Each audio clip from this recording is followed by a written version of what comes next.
Welcome to Lullaby Murders, true stories, told calmly and without rush for rest, reflection, or quiet listening.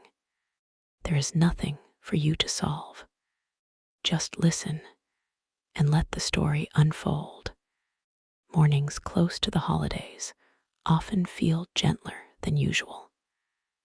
Time seems to loosen its grip. Shops open later. Voices soften. Even traffic carries less urgency. On December 24th, 2002, that softness settled over Modesto, California. Modesto sits in California's Central Valley, wide, flat land stretching beneath winter skis. In December, the air carries a light chill in the early hours. Not harsh, not biting, just enough to make breath briefly visible before it disappears. Residential streets are orderly and familiar.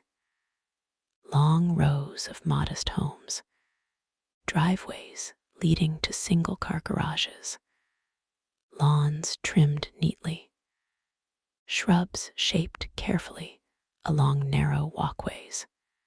On Covina Avenue, the Peterson home stood among others much like it. It was not isolated, not hidden, not remote.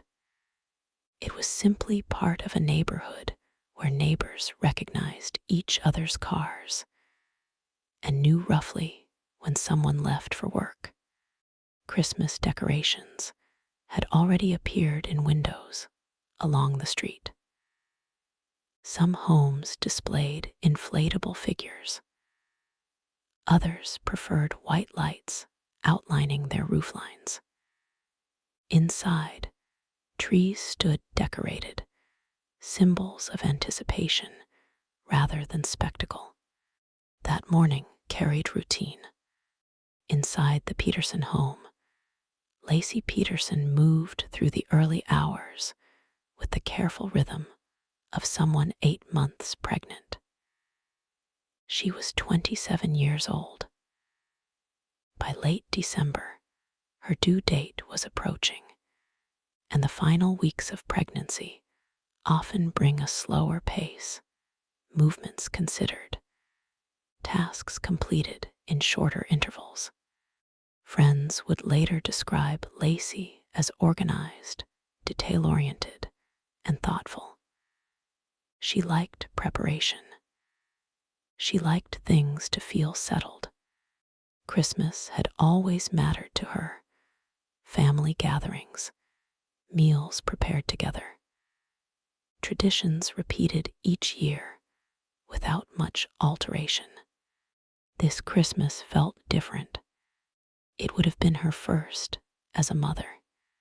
She and her husband had already chosen a name. Connor. The nursery had been arranged. Tiny clothes folded neatly into drawers. A future imagined quietly, but confidently. There is something particular about late pregnancy in December, a layering of anticipation. The coming holiday, the coming child, the sense that life is about to shift, but gently. Nothing in that house suggested disruption. The decorations were still in place. The kitchen tidy. The living room arranged exactly as it had been the night before. Ordinary order. Earlier that morning, Laci spoke with her mother, Sharon Raja, on the telephone. The conversation was brief and casual. They discussed holiday plans for the following day, food preparations, family timing. Nothing strained, nothing urgent, no raised voice, no hint of distress. That call would later matter deeply, not because of what was said, but because it was so entirely normal. It anchored the morning in place. It confirmed that, at that moment, life continued exactly as expected. Scott Peterson was also home that morning. He was 30 years old and worked in fertilizer sales, a position that required client visits and regional travel. From the outside, their life presented as stable. Married 5 years, homeowners, expecting a child. They had met in college in the mid-1990s. Friends described their early relationship as affectionate and social, integrated within a wider circle. In photographs taken during those years, they appear comfortable beside one another.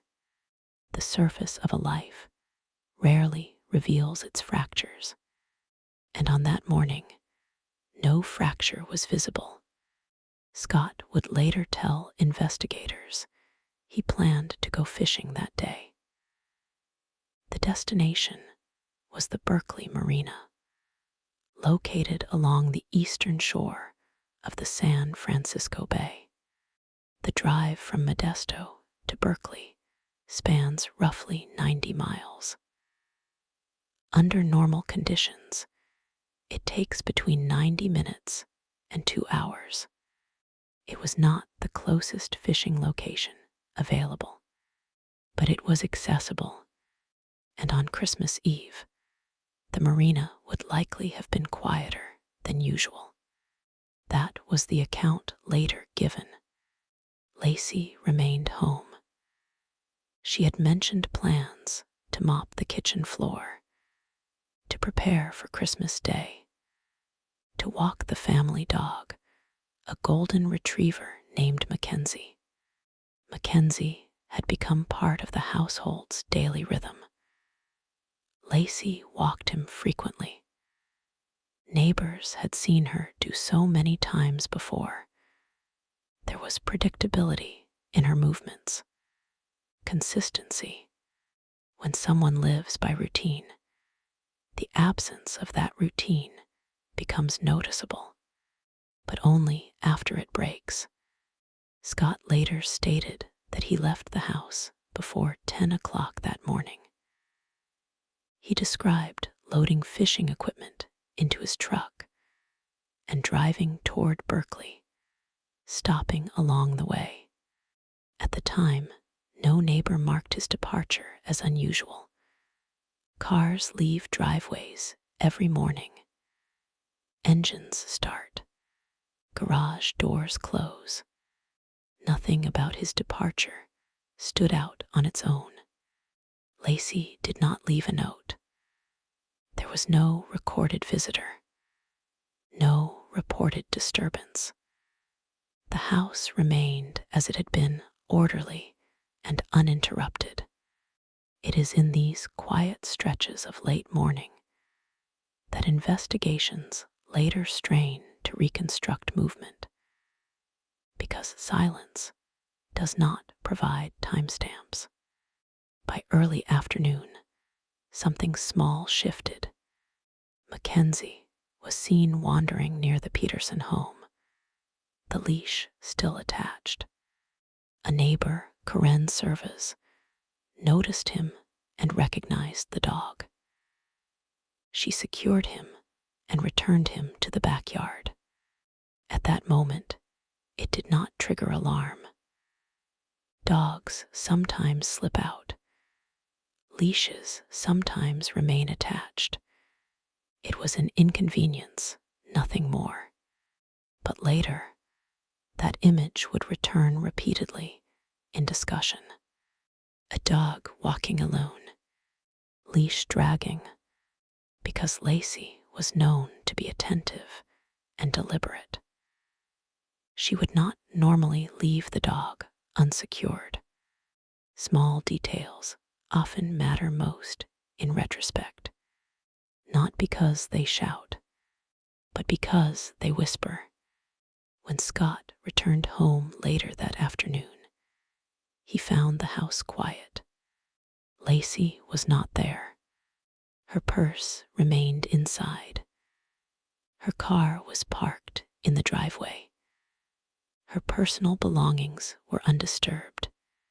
The kitchen floor had reportedly been mopped, a domestic detail that would later take on quiet significance.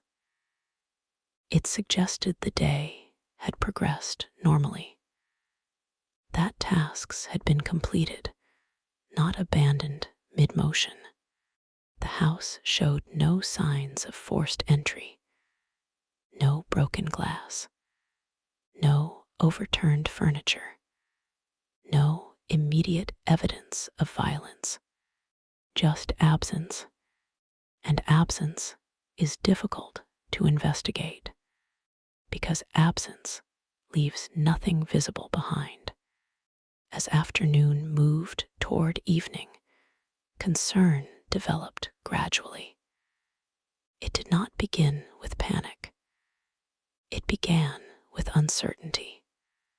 Phone calls went unanswered. Family members began to contact one another. Time passed. Light faded. Christmas Eve approached its quiet evening hours, and what had begun as a gentle morning in Modesto shifted, almost imperceptibly, into something heavier. Police were contacted. Officers arrived at the house. They assessed the scene. They noted the lack of disturbance. They documented what remained. Routine preserved. Life paused. Outside, holiday lights continued blinking along Covina Avenue. Inside, waiting began. Waiting is rarely loud. It does not arrive with dramatic music. It settles in living rooms, in kitchens, in driveways. And on that evening, it settled over the Peterson home just as softly as the morning had, but with a very different weight. By early evening on December 24th, the tone on Covina Avenue had shifted. It was no longer simply a matter of someone running late. It was no longer just a missed phone call. Concern had taken form, not yet panic, but something firmer, something heavier. When officers moved through the Peterson home, they did so carefully, room by room, methodically. There were no signs of forced entry, no broken locks, no disturbed drawers. The Christmas decorations remained exactly as they had been that morning. The tree lights glowed softly in the corner. Cards rested unopened on a small table. The domestic quiet felt intact, and yet Laci was not there. Her purse remained inside the house. Her keys, her phone, her car parked outside. These details narrowed possibilities. If she had left intentionally, she would not have left without those items. If she had stepped away briefly, she would likely have returned by now. The longer the evening stretched, the less those ordinary explanations seemed to fit. Outside, neighbors began to gather. At first, only a handful, then more. Karen Service explained she had found Mackenzie earlier in the day, wandering alone with his leash still attached. At the time, she had assumed Laci must be nearby, perhaps speaking to someone, perhaps momentarily distracted. Now that detail gained weight.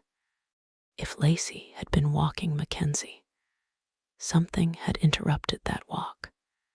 Not conclusion, not yet, but interruption. As night settled fully over Modesto, search efforts began to organize. Friends and family walked nearby streets with flashlights. They called her name. They checked parks and green spaces within walking distance. The neighborhood was not large. It was not remote. If something had happened during a routine walk, it would likely have occurred within a short radius. But nothing appeared. No signs of struggle. No abandoned belongings. No trace of disturbance. Just quiet residential streets beneath Christmas lights. The air carried a light chill that evening, not severe, but noticeable. And with each passing hour, the reality sharpened. Laci was 8 months pregnant. Time mattered differently now.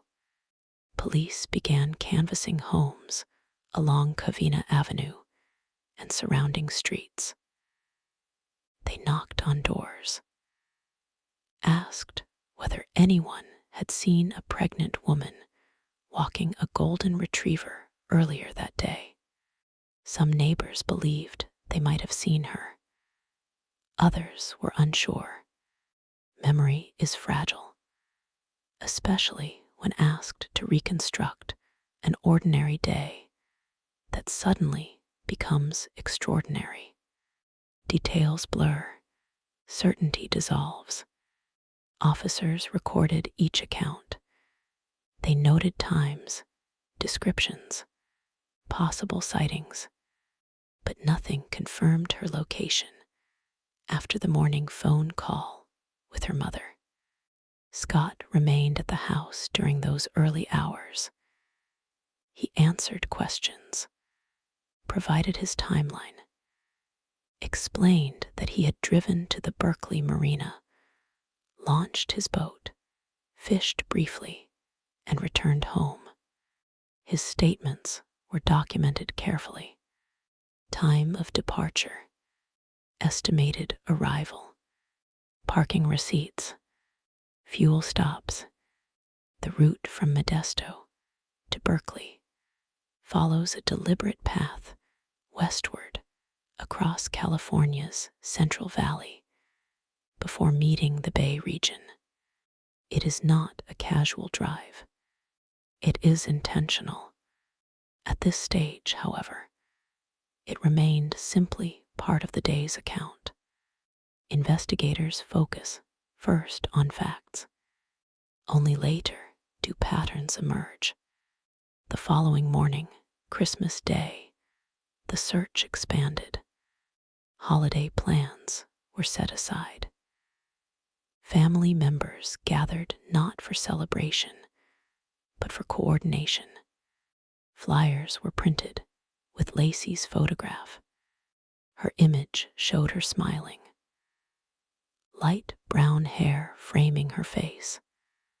A softness in her expression that contrasted sharply with the unfolding uncertainty. Local media picked up the story quickly. A pregnant woman missing on Christmas Eve. The timing alone ensured attention. Television crews arrived on Covina Avenue. Reporters positioned themselves along the edge of the lawn. Microphones extended gently, persistently. Scott Peterson gave interviews. He asked for his wife's safe return. He expressed hope. He thanked volunteers. His tone was measured. Observers would later analyze those interviews extensively. But in those first days, what existed publicly was cooperation. Search efforts moved outward beyond the immediate neighborhood. Parks were revisited, trails examined, fields scanned. Volunteers organized in shifts. Law enforcement coordinated with neighboring jurisdictions. Tips began arriving through hotlines. Most were well-intentioned. Many were mistaken. When a case receives early media attention, reported sightings often increase. People begin to see what they believe they remember. Investigators must sort perception from fact. That process takes time. Inside the Peterson home, the Christmas tree remained lit in the evenings, a quiet reminder of what had been expected that week. The nursery stood prepared, clothing folded neatly. The future had felt certain only days before. Now uncertainty filled the house. By December 26th, law enforcement began shifting from immediate search towards structured investigation. They secured the home more formally, collected potential evidence, photographed rooms, documented the position of objects. Absence remained the dominant feature. No visible sign of violence, no clear point of forced removal. The difficulty with an absence-based case is that there is no obvious starting point. Investigators must build from fragments: a leash, a timeline, a phone call, a departure. Attention turned more closely toward the Berkeley Marina. It sits along the eastern edge of the San Francisco Bay, a long stretch of water bordered by docks and open shoreline. In December, the Bay air carries a sharper chill than inland Modesto. Wind moves differently there. Salt hangs in the air. Gray water stretches outward toward the Golden Gate. Scott had stated he fished alone that day. He had purchased a small aluminum fishing boat not long before Christmas. Receipts confirmed he had been at the marina. Witnesses recalled seeing him. Parking documentation supported the time frame. At this stage, the location was part of the day's account. Nothing more, but geography has weight in investigations. Where someone travels can later intersect with where something is found. That connection had not yet formed, but investigators noted the distance, the timing, the decision to travel that far on Christmas Eve. Meanwhile, community members continued distributing flyers across Modesto and surrounding towns. Prayer vigils were held. Candles flickered against cool December air. Voices trembled during brief speeches. There is something particularly sobering about a vigil during the holidays. Seasonal lights glowing overhead. Hope spoken quietly into the night. The search for Laci had become communal, but answers remained distant. As days passed without confirmed sightings, the emotional tone changed subtly. Hope did not vanish, but it grew fragile. Investigators began reviewing phone records more closely. Bank transactions, electronic activity, every movement documented. They reconstructed Scott's timeline minute by minute. Departure time, travel route, estimated marina arrival, length of stay, return to Modesto. Each detail entered into a structured record. The absence of Laci during those same hours remained unaccounted for. That silence in the timeline grew heavier with each passing day. The national media presence increased steadily. Satellite trucks lined the street outside the Peterson home. Reporters broadcast live updates. The story reached audiences far beyond California because it felt deeply unsettling. Not chaotic, not dramatic, but ordinary. A woman at home on Christmas Eve, a planned walk with her dog, and then nothing. The ordinariness of the beginning is often what unsettles most. It suggests that danger does not always announce itself loudly. Sometimes it enters quietly. By the end of the first week, law enforcement publicly stated that they were treating the case as a missing person investigation with suspicious circumstances. The language was careful, deliberate. They did not accuse. They did not speculate publicly, but they expanded the scope. Boats began scanning sections of water near the Berkeley Marina. Helicopters flew overhead. Sonar equipment examined beneath the surface. At this stage, nothing had been discovered, but investigators must consider every possibility, including water. Water conceals easily, and the bay is vast.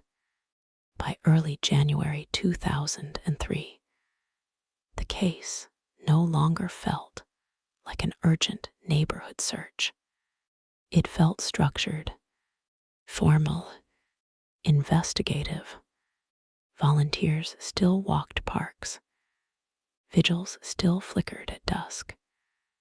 But inside police offices, the tone had shifted.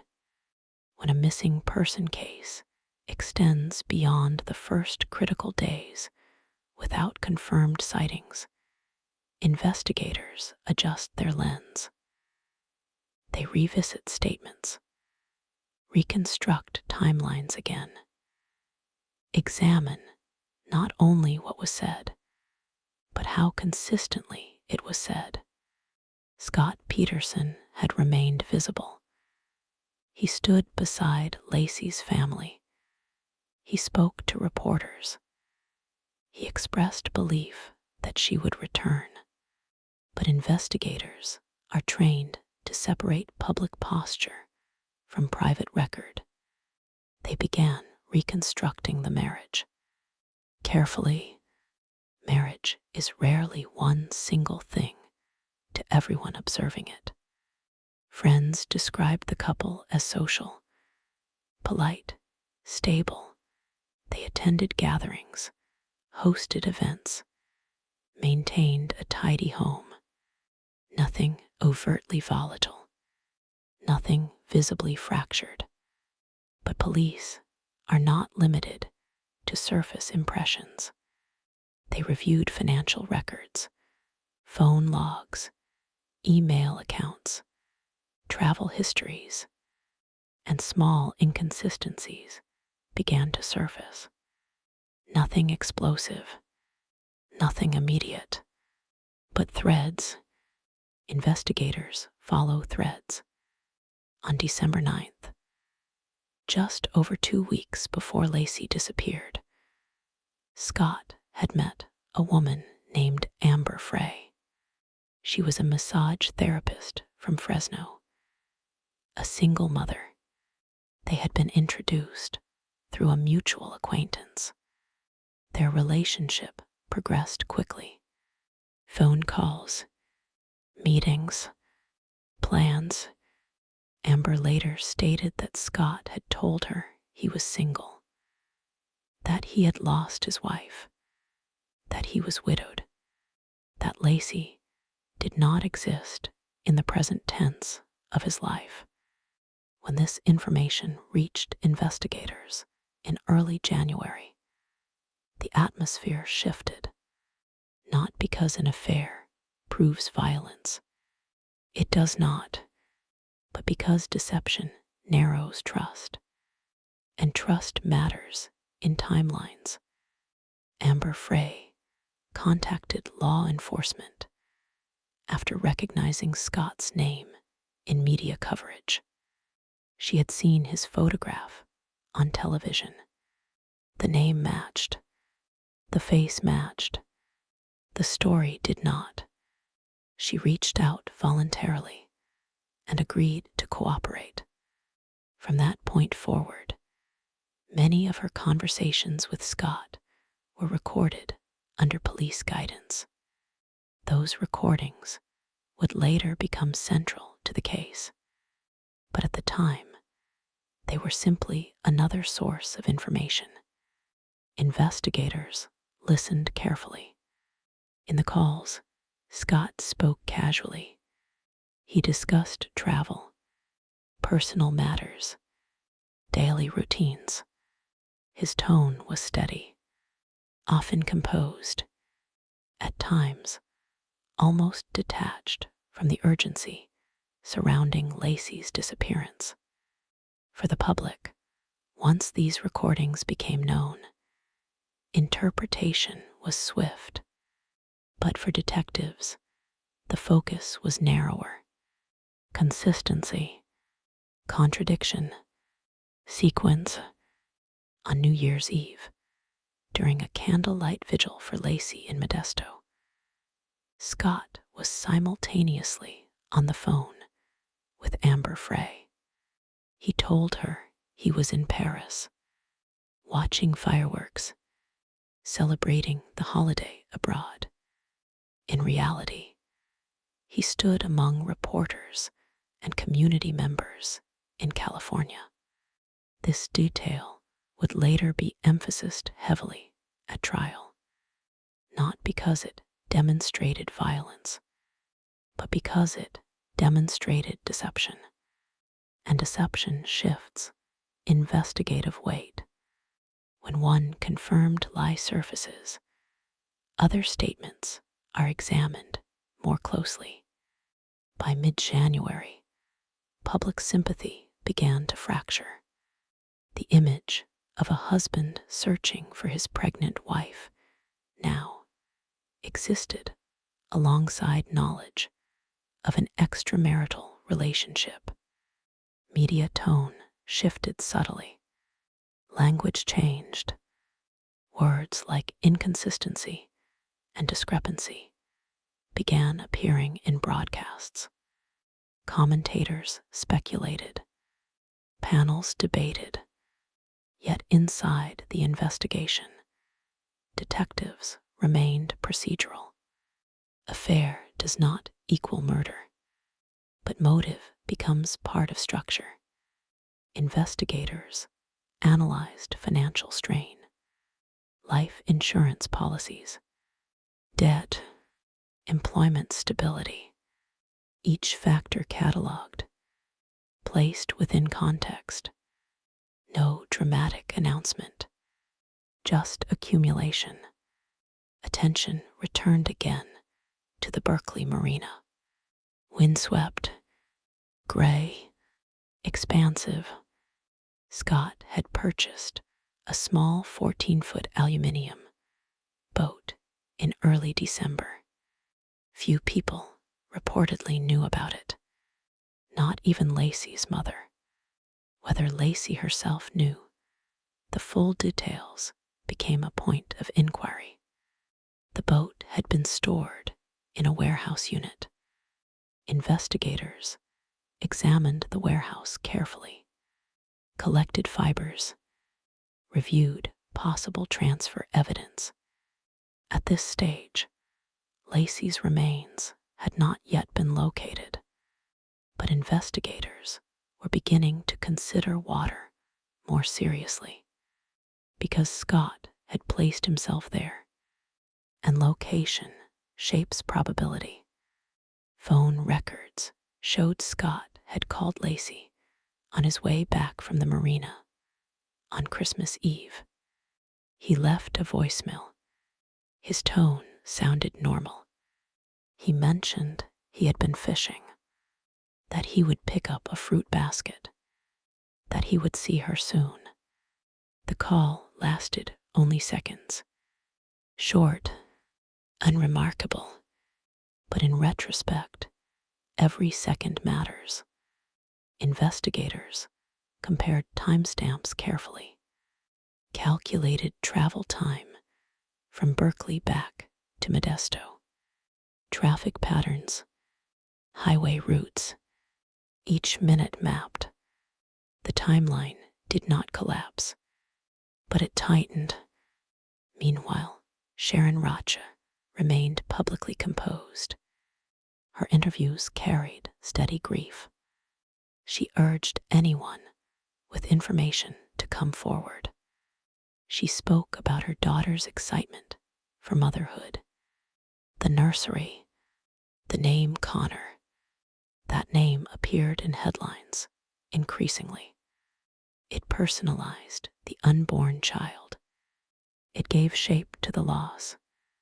For many watching from across the country, the story became less abstract, more immediate. In late January, law enforcement executed search warrants on the Peterson home and warehouse. Forensic teams entered quietly, photographed, collected, measured fibers, hair strands, possible trace evidence. When a case contains no visible crime scene, investigators attempt to create one through reconstruction. What was moved? What was purchased? What was stored? Nothing in those early searches produced a dramatic revelation. But forensic work is rarely dramatic. It is incremental, layered, quiet. Scott's behavior during this period was scrutinized heavily.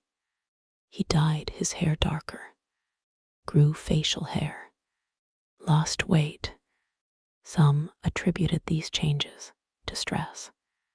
Others interpreted them differently. Police monitored his movements more closely. He remained in the area, continued speaking to media occasionally, maintained that he was innocent, but surveillance intensified because when suspicion narrows, proximity becomes relevant. By February 2003, investigators publicly acknowledged that they were treating the case as a homicide investigation. Though Laci's body had not yet been found, the shift was subtle in language, but significant. It reflected accumulated doubt, accumulated inconsistency, accumulated absence. The search continued, but hope had grown thin. The San Francisco Bay became a focal point. Currents move unpredictably there. Tides shift direction. Marine experts were consulted. Could remains surface months later? Could currents carry objects from one section of the bay to another? The questions were technical, measured, investigative, but beneath them lay something heavier, possibility, because if Laci had been placed in water, time would not erase that entirely. Water conceals, but it also returns. In early April, nearly 4 months after Laci vanished, the bay yielded something. On April 13th, 2003, a passerby walking along the shoreline near Point Isabel Regional Shoreline discovered the remains of a small infant. The discovery was quiet, unceremonious. There were no cameras present at the moment of finding, just a shoreline, gray water, wind moving across open space. The following day, additional remains were located nearby. The location was close to the Berkeley Marina, close to where Scott had said he fished on Christmas Eve. The same water, the same tidal system. Forensic examination followed. Careful, measured, dental comparison, DNA analysis, confirmation. The remains belonged to Laci Peterson and to the unborn child she had carried. Connor, the waiting ended. Finality arrived. Not loudly, not theatrically, but irrevocably. The case shifted in that moment from disappearance to confirmed homicide. Geography and timeline intersected, and structure solidified. On April 18th, 2003, Scott Peterson was arrested. The arrest occurred in La Jolla, near San Diego, roughly 400 miles south of Modesto. He had traveled there in his Mercedes. Inside the vehicle were items that would later be widely reported. Camping equipment, multiple changes of clothing, a significant amount of cash, his brother's identification, maps. His hair had been dyed darker. He had grown facial hair. Police stated they had been monitoring him closely. He was taken into custody without incident. Scott later maintained he had not intended to flee, that he had traveled south to be near family, that he anticipated media hostility in Modesto. The prosecution would frame those details differently, but legally, the shift was procedural. He was charged with 2 counts of murder, 1 for Laci, 1 for the unborn child. The charges were filed in Stanislaus County. The case formally entered the courtroom. Arrest does not equal verdict. It marks transition. The months that followed were not dramatic in tone. They were complex, structured. Pre-trial proceedings in high-profile cases move slowly. Attorneys filed motions. Arguments were made regarding admissibility of evidence. Most significantly, questions arose about venue. By spring 2003, the Laci Peterson case had saturated national media. Cable news coverage had been near constant. Local media in Modesto had documented every development. The defense argued that assembling an impartial jury within Stanislaus County would be impossible. Pre-trial publicity had been overwhelming. The prosecution countered that jurors could be screened carefully. That distance from media exposure was unrealistic anywhere. The court ultimately agreed to relocate the trial. In February 2004, the case was moved to San Mateo County, approximately 90 miles west of Modesto. The trial would be held in Redwood City. The decision was intended to reduce preconception, to create distance. Whether that distance would truly be enough remained uncertain. Jury selection began in March 2004. It was meticulous, extensive. Prospective jurors were questioned individually. Hundreds were screened. They were asked about media exposure, about prior opinions, about whether they believed Scott Peterson was guilty, about whether they could set aside what they had heard. The process took weeks. In cases where publicity is intense, jury selection often becomes the first major hurdle. The law requires impartiality, but complete insulation from media influence is nearly impossible in nationally televised cases. Eventually, 12 jurors and 6 alternates were selected. They were instructed repeatedly to avoid news coverage, to discuss the case only within the jury room, to base their decision solely on evidence presented in court. The trial formally began on June 1st, 2004.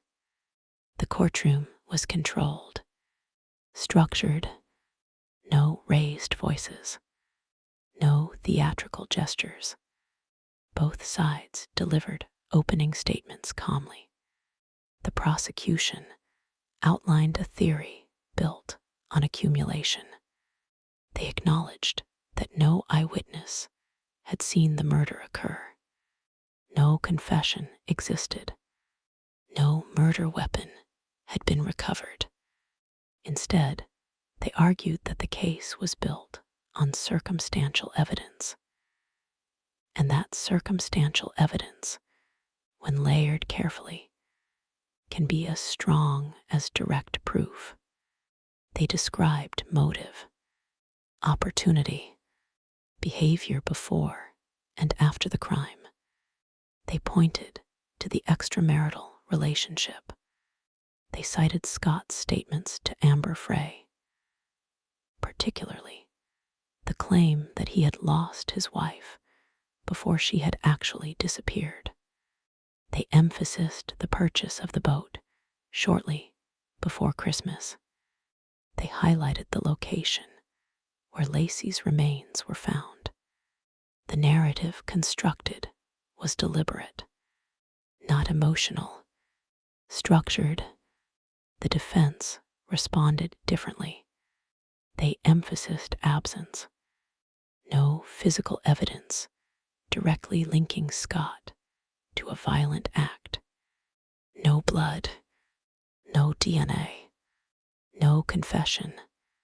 They argued that the prosecution's case required inference upon inference.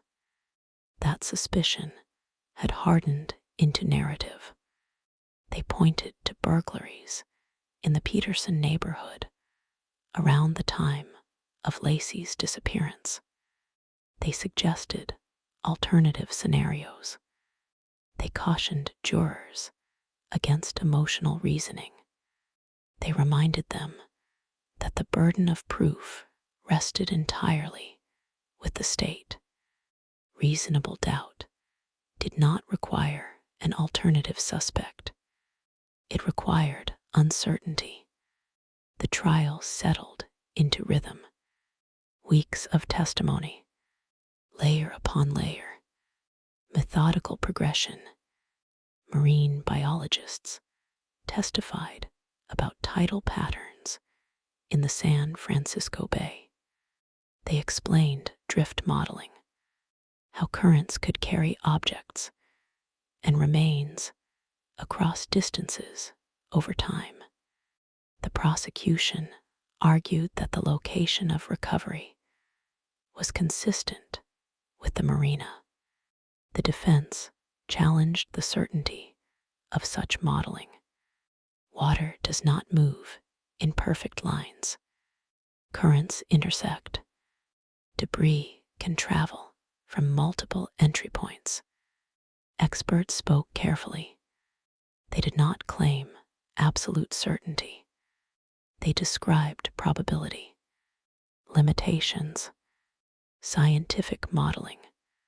Police officers recounted investigative steps, timeline reconstruction, search procedures. Witnesses described sightings of a pregnant woman walking a dog on Christmas Eve. The reliability of those sightings was debated.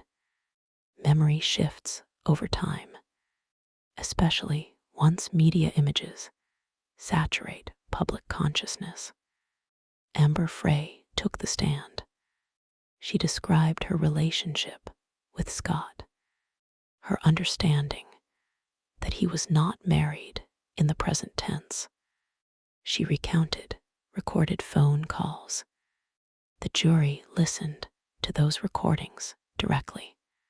They heard Scott's voice, calm, measured, discussing travel plans, while Laci was officially missing. The prosecution framed this as detachment, as evidence of consciousness of guilt. The defense framed it differently, as evidence of moral failing perhaps, but not homicide. Infidelity is not murder. The distinction mattered legally. Throughout the trial, the courtroom atmosphere remained disciplined. No visible dramatics. Jurors took notes. Attorneys objected when necessary. The judge ruled accordingly. Outside the courthouse, media intensity remained high. But inside, the process was procedural, structured, cumulative, evidence layered carefully, not one piece overwhelming on its own, but together forming a pattern. That was the prosecution's approach. Cumulative weight. By late autumn 2004, testimony had concluded. The rhythm of daily witnesses stopped. The courtroom settled into a different stillness. Closing arguments began. The prosecution urged jurors to consider the totality.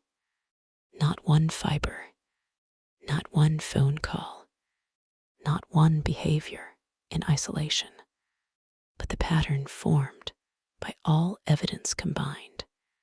They argued that Scott Peterson had murdered his wife and disposed of her body in the bay. They described the timeline as coherent, consistent. They emphasized deception, the affair, the purchase of the boat, the claim to Amber Frey that he had already lost his wife before Laci disappeared. They reminded jurors that circumstantial evidence carries the same legal weight as direct evidence, that the law does not distinguish between the two in value, only in form. The defense responded with equal structure. They reminded jurors that no eyewitness had testified to seeing violence. No confession had been offered. No murder weapon had been produced. No direct forensic trace placed Scott at the act itself. They argued that suspicion had been layered into narrative. That inference had replaced proof. They pointed again to the burglary reports in the neighborhood around Christmas Eve. They suggested alternative explanations. They emphasized the burden of proof. Reasonable doubt did not require certainty of innocence. It required uncertainty of guilt. The case, they argued, was not proven beyond that threshold. The jury began deliberations on November 3rd, 2004. The courtroom emptied of argument. The case now rested with 12 individuals. Deliberation is not dramatic. It is methodical, structured around legal instruction. Jurors reviewed exhibits, replayed recorded calls, examined financial records, studied maps of the marina and bay. They requested readbacks of testimony, clarified legal definitions, discussed premeditation, opportunity, geographic proximity, behavior before and after December 24th. There was no singular moment presented in court where violence had been witnessed. Instead, there was alignment, timing, location, deception, pattern. The law allows conviction based on circumstantial evidence if it establishes guilt beyond a reasonable doubt. The jurors were instructed carefully on this standard. Suspicion alone was insufficient. Accumulated evidence could be sufficient. The threshold was precise. On November 12th, 2004, the verdict was reached. The courtroom filled quietly. There were no raised voices, no visible spectacle in official record. The foreperson stood. Scott Peterson was found guilty of first-degree murder in the death of Laci Peterson, second-degree murder in the death of their unborn son. The distinction reflected legal definition. First-degree murder requires deliberation and premeditation. Second-degree murder does not require the same level of planning. The verdict indicated the jury had accepted the prosecution's structure, that they believed the cumulative evidence met the standard of proof. The first phase of the trial had ended, but in California at that time, the process did not conclude there. The case moved into the penalty phase. When first-degree murder includes special circumstances, the jury must decide between life imprisonment without parole and the death penalty. The prosecution sought death. The defense argued for life without parole. Victim impact statements were delivered. Laci's mother addressed the court. Her words reflected grief, irreversible loss, the absence of a daughter, the absence of a grandson. These statements do not determine guilt, but they inform punishment. The jury deliberated again. On December 13th, 2004, they recommended the death penalty. In March 2005, the judge formally imposed that sentence. Scott Peterson was sentenced to death by lethal injection. He was transferred to San Quentin State Prison.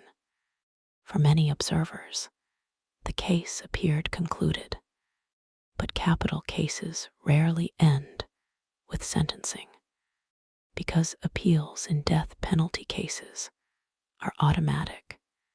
Structured, extensive appeals began almost immediately. Appellate courts do not retry facts. They review procedure. They examine whether legal standards were followed precisely.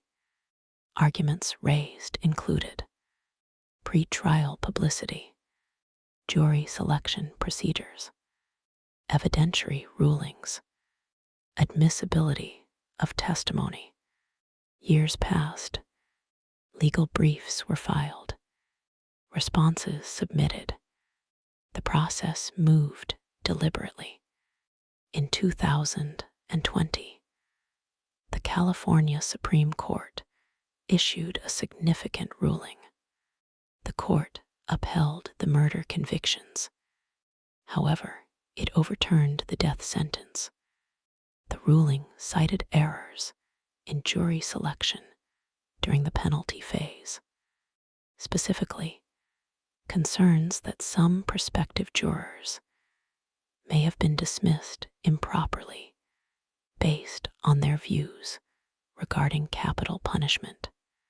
The court determined that the penalty phase had not met constitutional standards. The conviction remained intact. The sentence did not. This distinction is critical.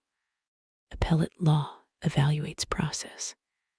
It does not re-argue guilt unless procedural flaws undermine the verdict itself. In this case, the conviction stood. The penalty was reversed.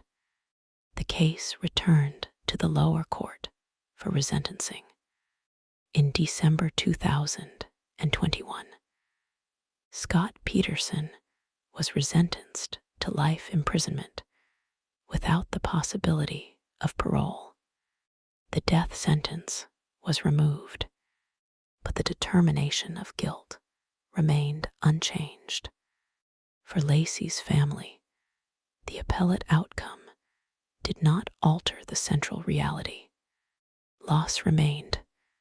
For Scott Peterson's supporters, appeals represented hope for reconsideration.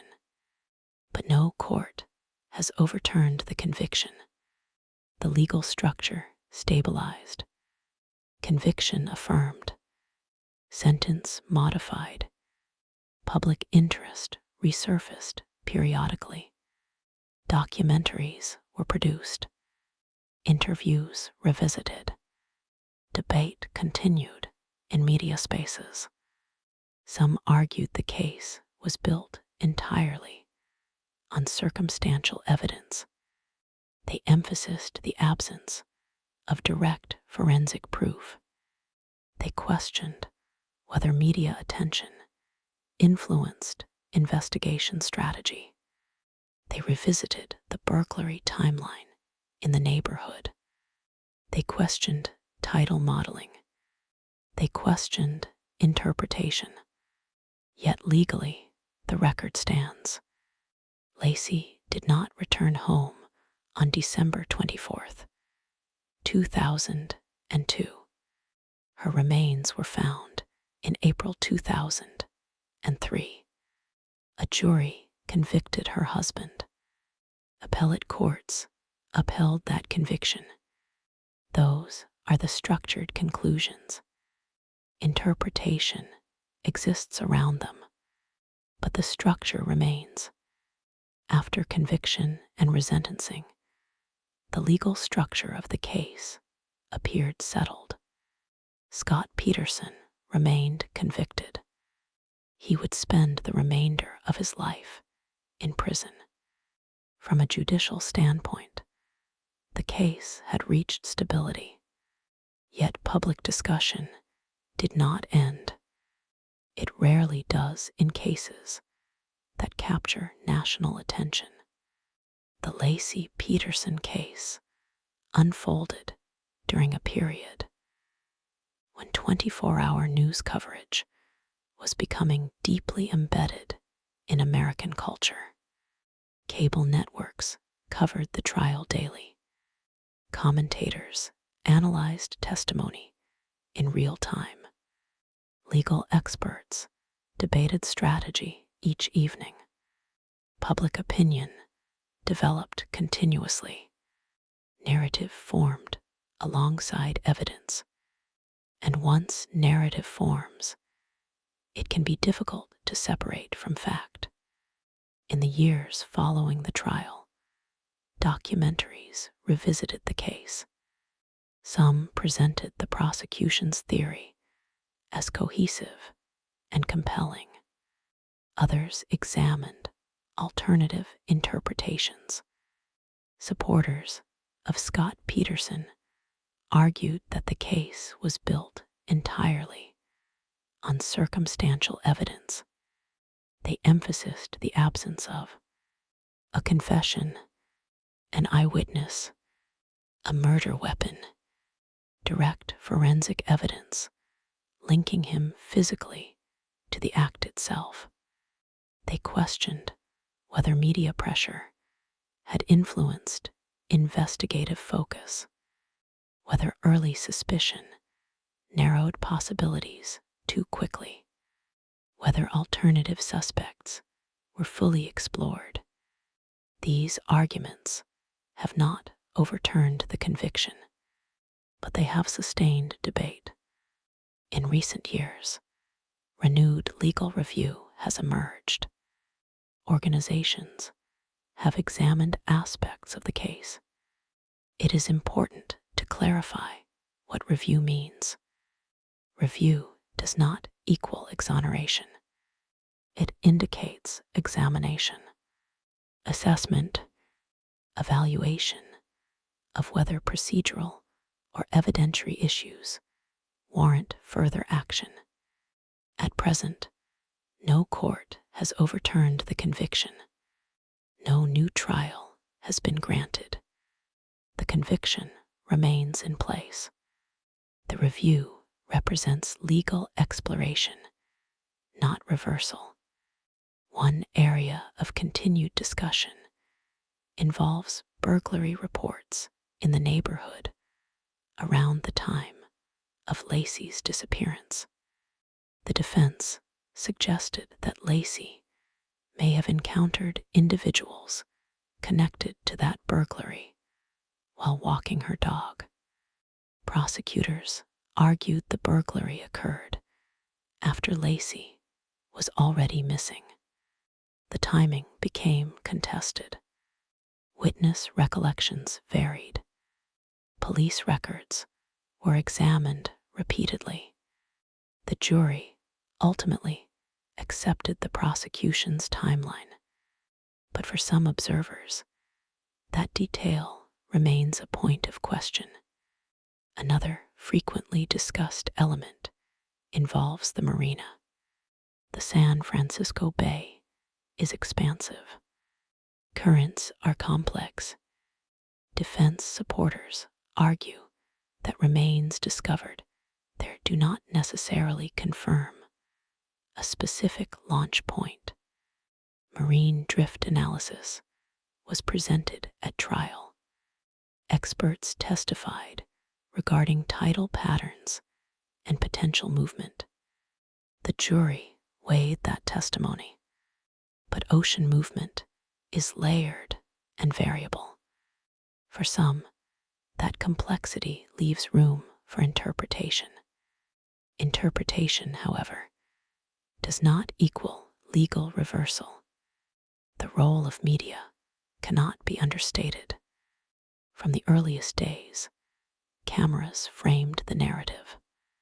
Scott Peterson's demeanor became a subject of national scrutiny. Body language experts appeared on television. Commentators evaluated facial expression, tone of voice, posture during interviews. Some viewers interpreted composure as emotional detachment.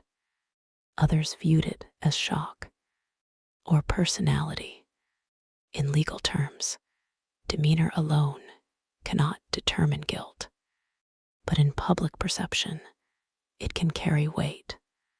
The Peterson case became one of the early examples of how televised trials shape opinion before verdicts are reached. Pre-trial publicity was reviewed on appeal.